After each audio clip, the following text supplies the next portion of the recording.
Meski sejumlah sekolah di Kota Palembang mulai melakukan pertemuan tatap muka secara 100%, pemerintah Kota Palembang bekerjasama dengan Dinas Pendidikan terus mendorong percepatan vaksinasi anak usia 6 hingga 11 tahun.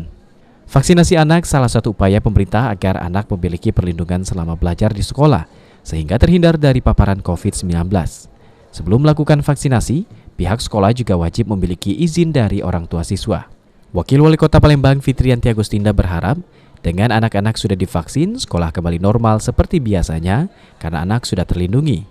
Bagi orang tua yang masih takut anaknya divaksin, diminta segera mengajak anak divaksinasi karena vaksin sudah dilakukan uji klinis dan aman untuk anak-anak.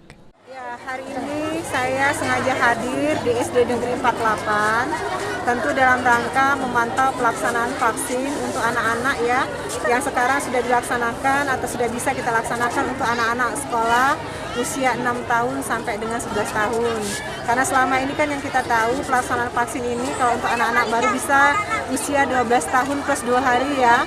Tapi mulai beberapa hari ini kita sudah bisa melaksanakan vaksinasi untuk anak-anak usia 6 tahun sampai 12 tahun.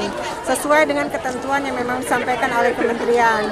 Alhamdulillah mulai sekarang, bahkan mulai beberapa hari yang lalu, di berbagai sekolah, khususnya SD yang memang kapasitasnya adalah anak-anak usia 6 tahun, kita sudah bisa melaksanakan. Terbukti hari ini di SD Negeri 48 sudah ada pelaksanaan vaksin.